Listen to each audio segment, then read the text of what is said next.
नौकर जोर लगा लगा कर मेरा मसाज करता। मैं उसको पैसे पकड़ाती तो कहता, रहने दो मालकिन, वसूली रात को करूंगा। मैं कुछ समझ नहीं पाती। जैसे जैसे वह मसाज करता मुझ पर खुमारी बढ़ती ही जाती और मैं सुकून से गहरी नींद सो जाती। लेकिन एक रात मुझे नींद नहीं आई। मेरे होश उड़ गए जब उस रात मसाज करते करते, मेरा नाम स्वराली है, मैं बहुत खूबसूरत थी, इसलिए शादी से पहले हर दिन मेरे लिए रिश्ता आता था। मैं अपने माँ बाप की इकलौती बेटी थी, इसलिए मेरा बाप चाहता था कि मैं डॉक्टर बनकर उसका नाम रोशन करूं। मगर जब मेरे लिए इतने अच्छे रिश्ते आते थे तो मेरी माँ मुझे कहती कि तुम अपनी पढ़ाई छोड़ दो ताकि मैं तुम्हारी शादी कर दूं। मगर मैं अपनी माँ से कहती थी कि मुझे तो डॉक्टर बनना है।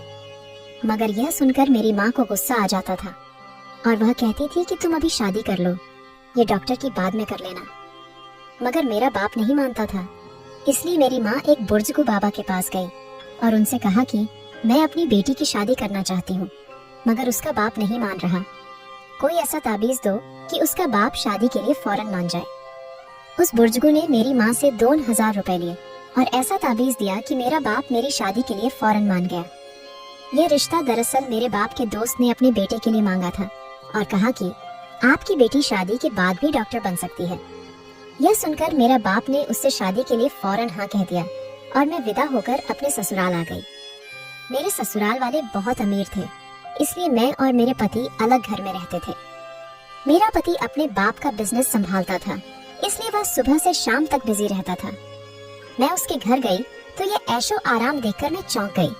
मेरे पति ने मेरी सेवा के लिए कई नौकरानियां रखी हुई थी, मगर उसका एक नौकर धीरे धीरे मेरे करीब आने लगा। कुछ नौकर ने मुझसे कहा कि मैं यह काफी सालों से काम कर रहा हूँ और आपके ससुराल वाले मुझे बिल्कुल घर के मेंबर की तरह ही समझते हैं। यह सुनकर मैंने भी उसे खास अहमियत देना शुरू कर दी। वह एक दिन मेरे कमरे में आ गया तो मैं अभी तक बिस्तर में लेटी हुई थी। उसने मुझे थका थका देखा तो कहने लगा कि आप लेटे रहो, थक गई होगी, अगर आपको ऐतराज ना हो तो मैं आपके पैर दबा दूं। यह सुनकर मैं चौंक गई। मैं खूबसूरत थी, जवान थी, लेकिन मुझे मेरे पति के अलावा किसी मर्द ने नहीं छुआ था और ना ही मैंने किसी नौकर से कभी अपने पैर दबाए थे। इसलिए मैंने फौरन मना कर दिया, नहीं, मुझे अच्छा नहीं लगता कि कोई पराया मुझे छुए। यह सुनकर वह चुप हो गया और मेरे कमरे से चला गया। तभी मुझे एहसास हुआ कि मैंने उसकी बात का जवाब बहुत सख्ती से दिया था। शायद वह पहले भी मेरे ससुराल में ऐसे काम करता होगा, मगर मैंने साफ इनकार करके उसका दिल तोड़ दिया था। दरअसल मैं बहुत नरम दिल थी, इसलिए मुझे बाद में अफसोस होने लगा। मैं उसके बारे में सोचने लगी कि यह नौकर तो काफी जवान और खूबसूरत है, मुझे इससे पैर नहीं दबाना चाहिए था। शायद मेरे पति को यह बात अच्छी ना लगे। अगले दिन भी ऐसा हुआ। नौकर ने यही बात मुझे दोबारा कहा। मैं उस दिन बहुत थकी हुई थी, इसलिए मैंने अपने पैर बिस्तर से नीचे कर लिए और उससे कहा कि तुम मेरे पैर दबा दो। यह सुनकर वह खुश हो गया और उसने मेरे पैर दबाने शुरू कर दिए। वह इतने धीरे धीरे पैर दबा रहा था कि मुझे फिर से नींद आने लगी। यह देखकर वह नौकर कहने लगा, मालकिन आपको नींद आ रही है, आप बिस्तर पर लेट जाओ, मैं आपके पैर दबाता रहूंगा। मैं जैसे मदहोशी में थी, इसलिए फौरन बिस्तर पर लेट गई। वह नौकर बिस्तर पर आ गया और मेरे पैर दबाने लगा। उसके बाद मुझे होश नहीं रहा और मैं सो गई। मुझे नहीं पता था कि मैं कितने घंटे सोती रही। मेरी आंख खुली तो मैंने देखा कि वह नौकर अभी तक मेरे पैर दबा रहा था। यह देखकर मुझे उस पर तरस आ गया और मैंने हाथ बढ़ाकर अपने पर्स खोली और कुछ नोट निकाले और उस नौकर के हाथ में रख दिए। यह देखकर वह शर्माने लगा। मालकिन, आप मुझे पैसे देकर शर्मिंदा कर रही है, मेरी सैलरी अच्छी है, मुझे इन पैसों की जरूरत नहीं है। यह सुनकर मैंने उससे कहा कि यह पैसे तुम्हारी मेहनत के हैं। यह सुनकर उस नौकर ने मुझसे वह पैसे लिए और मेरे कमरे से निकल गया। मेरा पति रात को देर से आता था, इसलिए मैंने शाम को फिर उस नौकर को अपने कमरे में बुलाया और उसे से कहा कि तुम्हारी मालिश से मुझे बहुत अच्छी नींद आती है, इसीलिए जब तक मेरा पति घर नहीं आ जाता तब तक तुम मेरे कमरे में ही रहना। शायद नौकर को पैसे का लालच आ गया था, इसीलिए वह मेरी बात सुनकर खुश हो गया और कहने लगा, मैं तो आपका मामूली सा नौकर हूँ, जैसा आप कहोगे मैं वैसा करूँगा। आपके पैर दबाता रहूंगा ताकि आपकी थकान उतर जाए और आपको सुकून मिले। यह सुनकर मैंने उसे कहा कि तुम्हारे हाथों में जादू है, इसलिए तो मेरी सारी थकावट उतर जाती है। एक दिन नौकर ने मुझसे कहा कि आपकी सास भी कभी कभी मुझे मसाज करवा लेती थी। यह सुनकर मैं चौंक गई। मुझे मेरी सास ऐसी नहीं लगती थी, मगर वह नौकर झूठ बोलने वाला नहीं लगता था। मुझे ससुराल आए 1 महीना होने वाला था, इसलिए मैंने नौकरों को परख लिया था। वह मुझे हर बात सच ही कहता था। मेरे घर में नौकरानियां भी काम करती थी, मगर वह झूठी और बेईमान थी। वह मुझसे जो बात सुन लेती थी उसे पूरे मोहल्ले में मशहूर कर देती थी, इसलिए मैं उन्हें अपने कमरे में नहीं आने देती। यह नौकर इस घर का पुराना नौकर था, इसलिए मैं उस पर भरोसा करती थी। नौकर भी मेरे कमरे में आता था, मगर अपनी नजरें झुका कर रखता था। वह मेरे जिस्म को हाथ लगाता, मगर उसकी नीयत खराब ना थी। ऐसा हर रात होता था। एक दिन मैंने अपने पति से कहा कि जब से हमारी शादी हुई है हम कहीं घूमने फिरने नहीं गए। यह सुनकर मेरे पति ने कहा कि जब से हमारी शादी हुई है तुम भी तो हर वक्त नींद में रहती हो। मैं रात को भी घर आता हूँ तो तुम गहरी नींद में होती हो। दिन को मेरे पास वक्त नहीं होता और रात को मेरे घर आने से पहले तुम सो जाती हो। यह सुनकर मैं अपने दिल में सोचने लगी कि यह सब नौकर की मालिश की वजह से हो रहा था। मेरे पति की शिकायत यही थी। मुझे रोज रात को अपने पति के लिए जागना चाहिए था। उस दिन मैंने फैसला किया कि आज रात जब नौकर मुझे मालिश के लिए कहेगा तो मैं इनकार करूंगी, ताकि मुझे नींद न आए और मैं अपने पति के आने तक जागती रहूं। शाम हुई तो मैंने नहाकर खुद को खूब तैयार किया और दुल्हन बनकर बिस्तर पर बैठ गई। नौकर मेरे कमरे में आया तो उसने मुझे मालिश के लिए पूछा, मगर मैंने साफ इनकार कर दिया। मेरी बात सुनकर वह कुछ उदास हो गया और वापस चला गया। कुछ देर बाद नौकर मेरे कमरे में आया तो उसके हाथ में दूध का गिलास था। मैंने खाना नहीं खाया था, इसलिए फौरन दूध पी ली और अपने पति का इंतजार करने लगी, मगर मुझे नींद आ गई और मैं सो गई। सुबह में जागी तो नौकर फौरन मेरे कमरे में आया और कहने लगा, मालकिन आपके लिए नाश्ता लेकर आऊं?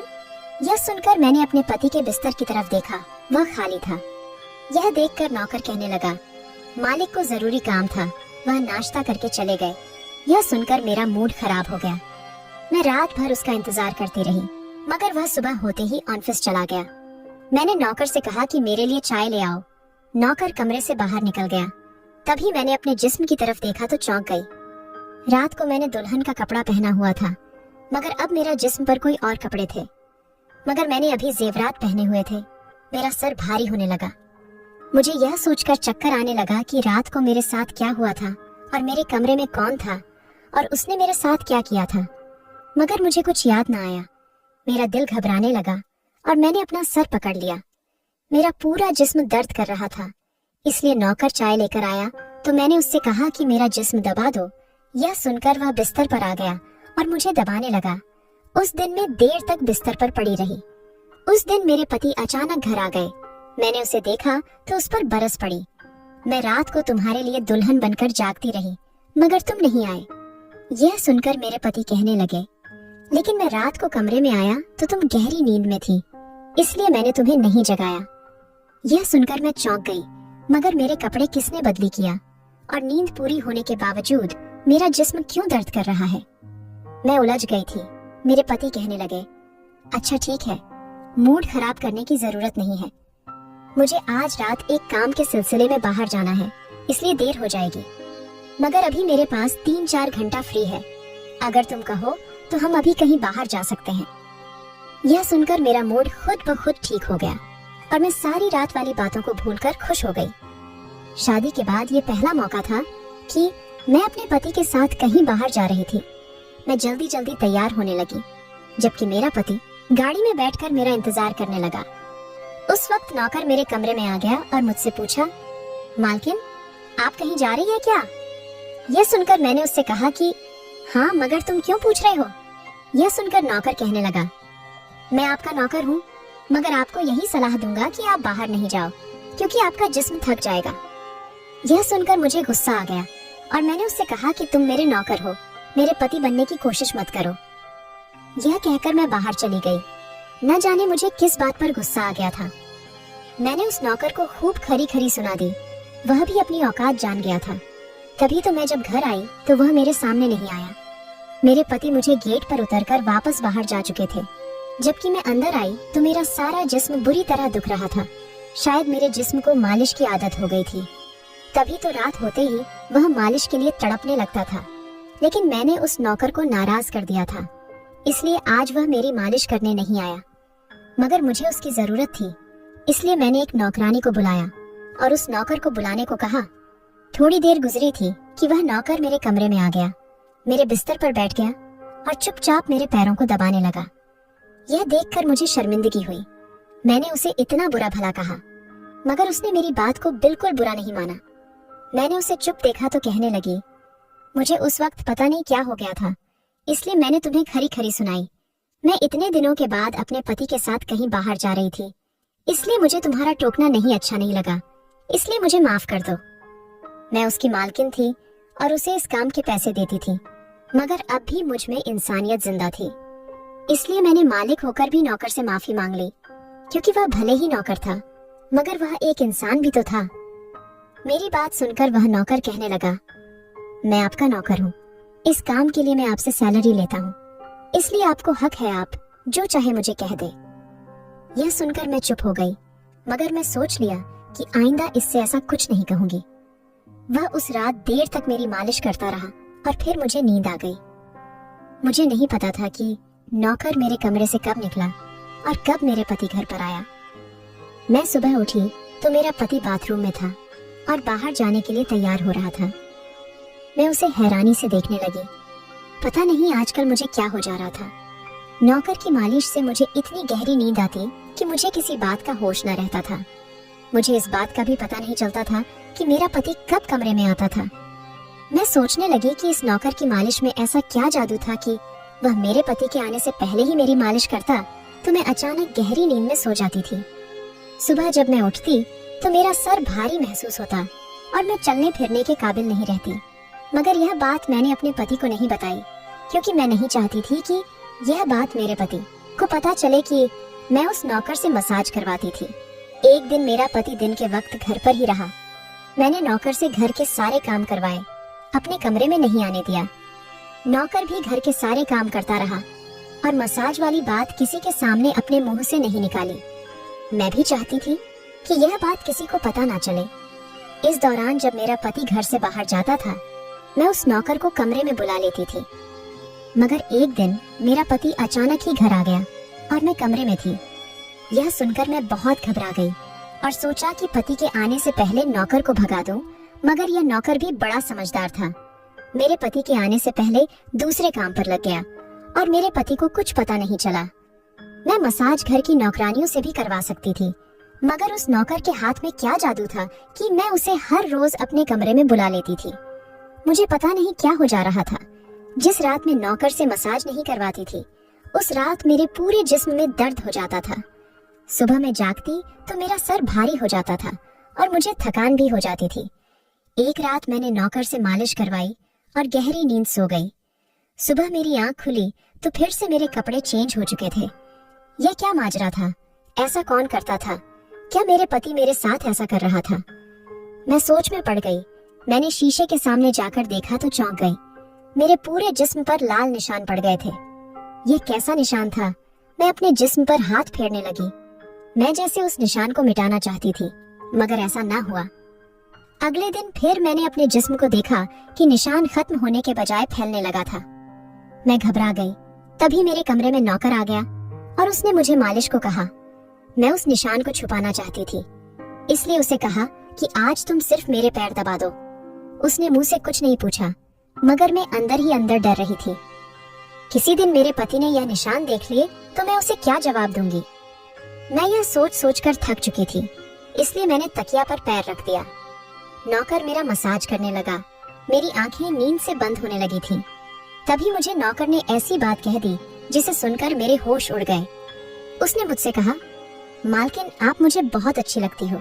मेरी आंखें बहुत बोझल होने लगी थीं। मुझे उसकी बात समझ नहीं आई और फिर मैं गहरी नींद सो गई। सुबह मेरी आंख खुली तो मेरा पति भी बिस्तर में लेटा हुआ था। मेरा सर भारी हो रहा था और जिस्म दर्द से छूट रहा था, मगर उसके बावजूद मैं अपने पति के करीब गई और उसे धीरे से उस निशान के बारे में बता दिया। मैंने सोचा कि यह निशान बढ़ रहे थे, इसलिए मुझे यह बात अपने पति को बता देनी चाहिए। यह सुनकर मेरे पति ने मेरे जिस्म से कपड़ा हटाया तो वह उछल पड़ा। वह मुझसे दूर हो गया और कहने लगा, तुमने मुझे धोखा दिया है, बेवफाई की है और तुम्हें उसी की सजा मिली है। ये कोई बीमारी नहीं है बल्कि तुम्हारा गुनाह है। मुझ में क्या कमी थी जो तुमने दूसरा मर्द तलाश कर लिया। मैं काम में बिजी था, मर तो नहीं गया था कि तुमने एक और चक्कर चला लिया। यह सुनकर मैं हक्का बक्का रह गई। मैंने उससे कहा कि यह आप कैसी बातें कर रहे हैं, मैं बेकसूर हूँ। मगर मेरा पति हंसने लगा और कहा कि यह निशान बता रहे हैं कि तुम गुनहगार हो, इसलिए मेरे घर से निकल जाओ, मैं तुम्हें तलाक के पेपर भेज दूंगा। उसने मुझे धक्के मार मार कर निकाल दिया। मैं रोते हुए अपने माँ बाप के घर आ गई और उन्हें अपनी बेगुनाही का यकीन दिलाया। वह मेरे अपने थे, इसलिए उन्होंने यकीन कर लिया। उन्होंने कहा कि वह मेरे पति से बात करने जाएंगे, मगर उनके जाने से पहले ही तलाक के कागज आ गए और मेरी हंसती मुस्कुराती दुनिया उजड़ गई। मैं इसका जिम्मेदार किसको ठहराती? कोई भी तो नहीं था। मैं कई दिनों तक रोती रही और मैं बिस्तर पकड़ लिया। मुझे ऐसा लगने लगा था जैसे मैं मरने वाली थी। एक दिन मेरी माँ मेरे कमरे में आई और कहने लगी कि तुमसे कोई मिलने आया है। मैं भाग कर गई कि शायद मेरे पति आए हो, उसे मेरी बेगुनाही का एहसास हो गया हो। मगर वहाँ मेरा पति नहीं था, बल्कि वही नौकर था जो उसके घर काम करता था। मैंने उसे आने का कारण पूछा तो वह कहने लगा, मैं आपके उन निशानों के बारे में जानता हूँ। यह सुनकर मैं चौंक गई। और ये निशान क्यों थे? यह सुनकर मैं खड़ी हो गई और उसके शर्ट का बटन एक झटके से खोल दिया। मुझे अब समझ आया कि मेरे पति ने मुझ पर इतने गंदे इल्जाम क्यों लगाए थे। यह देखकर मैं नौकर के सीने पर मुक्के मारने शुरू कर दिए। यह मेरे जिस्म पर कैसे आए? तुमने मसाज के बहाने मेरे साथ क्या क्या किया था? मुझे सच सच बताओ। यह सुनकर नौकर ने मेरे दोनों हाथ पकड़ लिए और कहने लगा, मेरा नाम विक्रम है और मैं तुम्हारे साथ यूनिवर्सिटी में पढ़ता था, मगर मुझे तुमसे प्यार हो गया। मैं भी डॉक्टर बनना चाहता था और मैंने सोचा था कि जब हम दोनों डॉक्टर बन जाएंगे तो मैं तुम्हारे बाप से तुम्हारा हाथ मांग लूंगा। मगर एक दिन तुम्हारी सहेली की जुबानी मुझे पता चला कि तुम्हारी माँ तुम्हारी शादी जल्द करना चाहती है, इसलिए मैंने डर कर तुम्हारे घर रिश्ता भेजा। मगर तुम्हारे बाप ने इनकार कर दिया और कहा कि मैं अपनी बेटी की शादी तब करूंगा जब वह डॉक्टर बन जाएगी। इसलिए मैं इत्मीनान होकर अपनी पढ़ाई करने लगा। मुझे एक हफ्ते के लिए अपने कजिन की शादी के लिए शहर से बाहर जाना पड़ा, तभी तुम्हारी शादी हो गई। वह यह सब मुझसे कह रहा था और मैं बेयकीनी से उसे देख रही थी। मैं वापस आया तो मेरी मोहब्बत किसी और की दुल्हन बन चुकी थी और मैं तुम्हारे प्यार और दीवानगी में तुम्हारे ही घर का नौकर बन गया ताकि मैं तुम्हारे करीब रह सकूं। मैं तुम्हारे करीब आना चाहता था, इसलिए मसाज के बहाने तुम्हारे कमरे में आ जाता था और रात को तुम्हारे दूध में बेहोशी की दवा मिला देता था ताकि तुम सोती रहो और तुम्हारा पति तुम्हारे करीब ना आ सके, क्योंकि तुम मेरी थी। मैं तुम्हें किसी और के करीब नहीं देख सकता था। यह सुनकर मैं हक्का बक्का रह गई। क्या तुमने मेरे साथ कभी कुछ गलत किया? यह सुनकर उसने मेरा हाथ अपने सर पर रख लिया और कहा, मैं तुमसे प्यार करता था, इसलिए तुम्हारी इजाजत के बगैर मैं तुम्हारे साथ कुछ नहीं करना चाहता था। यह सुनकर मैंने उस निशान की तरफ इशारा किया जो हम दोनों के जिस्म पर थे। यह सुनकर वह हंस दिया और कहा कि मैं डॉक्टर हूँ और यह सिर्फ इन्फेक्शन है। यह मैंने इसलिए किया ताकि तुम्हारे पति को हम दोनों के ऊपर शक हो जाए। यह कहकर उसने मुझे माफी मांग ली और मैंने पूरे 1 साल उसे सजा देने के बाद माफ कर दिया और फिर उसके साथ शादी कर ली। तो दोस्तों, अगर आपको ये कहानी पसंद आती है तो वीडियो को लाइक करें और स्टोरी कॉर्नर चैनल को सब्सक्राइब करें और बेल आइकन पर क्लिक करें और इसे ऑल पर सेट करें ताकि आपको नई वीडियो की सूचना तुरंत मिल जाए।